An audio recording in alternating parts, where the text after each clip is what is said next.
Բարև ձեզ, ես Արթուրն եմ, 5-ի B դասարանից։ Այսօր մենք խոսելու ենք Զաբել Թագուհու մասին։ Հայոց պատմության մեջ մենք շատ ենք ունեցել թագուհիներ, որոնք եղել են հայտնի իշխանական ընտանիքների իշխանադուստրեր, ամուսնանալով հայոց արքայազնների հետ դարձել են թագուհի, բայց այն, որ հորից հետո դուստրերը ժառանգեր գահը կամ մինչև հոր մահը կտակի համաձայն դառնալ տոհմական թագուհի, բացառիկ դեպքերից մեկն է եղել հայոց պատմության մեջ։ Զաբել Թագուհին ծնվել է 1215 թվականին Կիլիկիայի Սիս մայրաքաղաքում, ժառանգել է հոր Լևոն II մեծագործի գահը։ Ըստ Լևոն II-ի և Անտիոքի դուքս Բուհեմունդի դաշինքի Ակիսից և Ռայմոնդից ծնված որդին Ռուբեն Ռայմոնդը պետք է ժառանգեր Անտիոքի և Կիլիկիայի գահը, սակայն Լևոն II-ը բարեբախտաբար զրկում է գահից և գահը կտակում իր մանկահասակ դստերը, 4-ամյա արքայադուստր Զաբելին։ Փոքրիկ թագուհու խնամակալ է դառնում Կոստանդին Գունդստաբլը, ով հետումյան տոհմի իշխան էր։ Մինչև թագուհին կմեծանար, նա էր կառավարում երկիրը։ Սա Կիլիկիայի համար ռազմաքաղաքական բարդ ժամանակաշրջան էր։ 1219 թվականի մայիսի 2-ին Զաբելը թագադրվում է որպես Կիլիկիայի հայոց թագուհի։ Կոստանդին Գունդստաբլը 1222 թվականին քաղաքական նկատառումներով մանկահասակ թագուհուն ամուսնացնում է Անտիոքի դքսի որդու Ֆիլիպի հետ, սակայն Ֆիլիպը թագուհու համար ճիշտ ուղեկից չէր, քանի որ հայասեր չէր։ Արքունիքը լցրել էր խաչակիր ասպետներով։ Նա 1225 թվականին սպանվում է մարտում։ Այս անգամ Կոնստանդին Գունդստաբլը իրագործում է իր վաղեմի ծրագիրը և 1226 թվականի հունիսին Տարսուն քաղաքի Սուրբ Սոֆիա տաճարում 11-ամյա Զաբել Թագուհուն ամուսնացնում է իր որդու Լամբրոմի տեր Հեթումի հետ։ Երբ Զաբելը չափահաս է դառնում, ամուսնությունը հաստատվում է, և Հեթումն ու Զաբելը միասին ունենում են 3 որդի և 5 դուստր, որոնցից մեկը Լևոն III անունով է։ Հետագայում գահակալում է։ Զաբել Թագուհին աչքի է ընկել քաղաքական ու հասարակական մեծ գործունեությամբ։ Կանայք հայոց պատմության մեջ կարևոր դեր են ունեցել։ Հայ կանայք մայրեր էին, իրենց եղբայրների և ամուսինների կողքին մարտնչող զինվորներ, բարեգործ ու գթասիրտ գործիչներ։ Հիշենք Երատո Թագուհուն, որ մեր թվարկությունից առաջ առաջին դարում ամուսնու Տիգրան արքայի մահից հետո կազմակերպեց հայոց ընդդիմությունը Հռոմի դեմ։ Հիշենք Ավարայրը և տիկնայք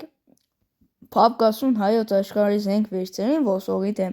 Հիշենք բարեգութ Որբախնամ Խոսրովանույշ Թագուհուն, Աշոտ Գ. ողորմած Բագրատունի արքային կնոջը, որը կառուցեց Հաղպատն ու Սանայինը։ Հիշենք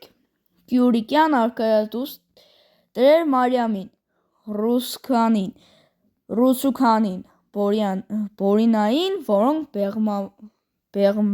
բեղմնավոր գործունեությամբ ճարտարապետական հրաշագեղ կոթողներ ստեղծեցին Լոռիում։ Հիշենք Կյուրիկյան Նանե Թագուհուն, որ Սանայինի հրաշ կամրջի շինարարն էր 12-րդ դարում։ Հիշենք Այծեմնիկին, որ Անիի պաշտպաններին խրախուսում էր իր անձնական օրինակով ու խիզախությամբ։ Հիշենք Կիլիկիո հայոց թագուհի Կեռնանին, որ բազմազավակ մայր էր և մշակույթի հովանավոր։ Վերջապես հիշենք Կիլիկիո Զաբել Թագուհուն, որ աչքի ընկավ ոչ միայն բարեգործությամբ, այլև ժամանակի քաղաքական անցուդարձի կիզակետում էր։ Զաբել Թագուհին Կիլիկիայի հայկական թագավորության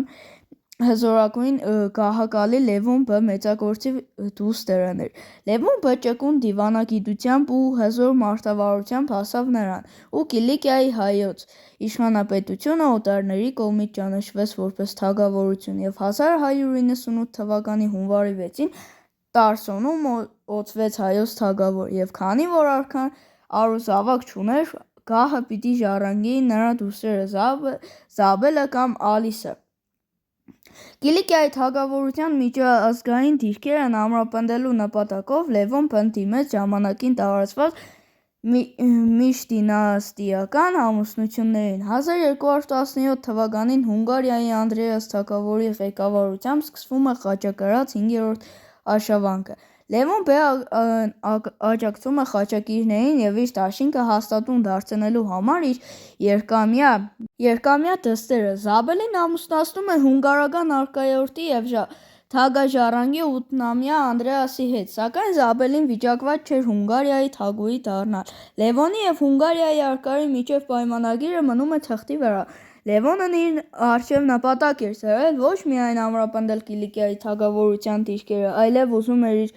տերությանը կցել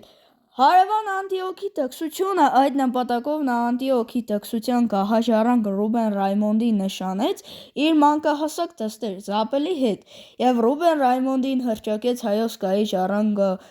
ժառանգորդ։ Սակայն Ռուբեն Ռայմոնդը թուլակում և վախկոտ մարդ էր, և իր կյանքի մայրամուտին հայոց արքան լուծարեց նրա պսակը Զաբելի հետ։ Ռուբեն Ռայմոնդին զրկեց ժառանգության իրավունքից, բանտարկեց և հայոց գահի ժառանգող նշանակեց Զաբելին։ 1219 թվականի մայիսի 2-ին մահանում է Կիլիկիո ահեղ տիրակալը, և նույն օրն իսկ մանկահասակ Զաբելը հռչակվում է հայոց թագուհի։ Զաբելը, ով ծնվել է 1215 թվականին Կիլիկիան Հայաստանի մայրաքաղաք Սիսում, փաստորեն արդեն 4 տարեկանում հասցրել էր 2 անգամ ամուսնանալ և ամուսնալուծվել։ Լևոն Բեի մահից առաջ Զաբել թագուհու հովանավոր և խնամակալ էր նշանակվել Կիլիկիայի հայկական թագավորության ամենաազդեցիկ իշխանին, Պայլ Կոստանդին Հետումյանին։ Սակայն գահակալման հարցը Կիլիկիայում բաց է մնում, և հայոց իշխանները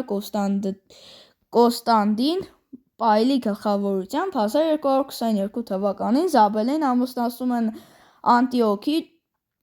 դուքս Բոհեմուտի 17-ամյա որդու Ֆիլիպի հետ, որը մորական կողմից հայ էր և Ռուբինյան։ Ֆիլիպը հռչակվում է հայոց թագավոր։ Սրանով Կոստանդին Պայլը շարունակում է Լևոն B. Մեծագործի քաղաքականությունը, այն է Կիլիկիայի հայոց թագավորությունը կցել Անտիոքի տքսությանը։